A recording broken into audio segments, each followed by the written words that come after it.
Okay, so if I said to you, you have something, you've bought something, and it breaks, Yes. should you be allowed to repair it yourself? No. Really? Yeah. Why? Unless you know what you're doing. If not, then you're just gonna be wasting your own time, your own money, and whatever you bought, it just goes to waste. So I imagine this. So for example, remember when your laptop screen got messed up? Yes. I ordered a screen, I fitted the screen for you and it worked. Mm. Should I have been allowed to do that? If you had consent from the other person's laptop. So From the I guy, had your sorry. consent, so that was Yes, fine. that's perfectly fine. So the US military needs right to repair legislation to fix its own broken equipment.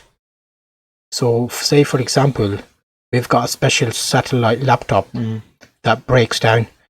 The army can't repair it themselves. They have to send it back to the manufacturer. The manufacturer repairs it, sends it back to the army. Say that's in a critical situation, like they're having an army war, they need satellite navigation, they're checking stuff. They can't repair it themselves. They have to send it off and get it repaired.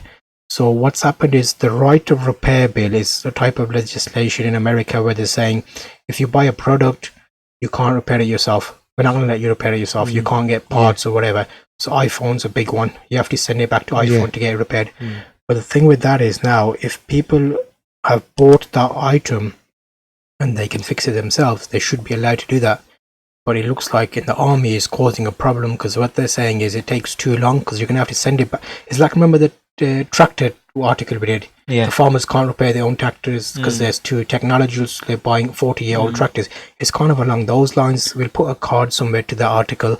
But this one is saying if the army had their own equipment in the past, they used to only buy stuff that they made. So for example, if they wanted a mouse, they would make it and develop it their own themselves. country, that if someone in their country made, they would buy off him. Someone from another country. But if you think about it, that's a jeep, like a van.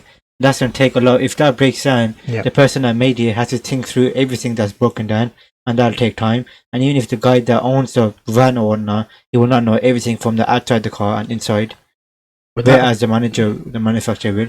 That applies to a lot of things though, because if it's an army, why would they want someone else to repair it? They could technically have technicians that could repair it. Yeah, that's true. But it's things along the lines of if you had an Xbox 360 at home, if it broke down, you'd send it off to be repaired. If you're in the middle of another country in a war and you've got some type of technology, you can't do that. So there's some legislation that they're trying to get through, but technology-wise, that boils down to if I buy something, am I buying the whole product and I can do what I want with it?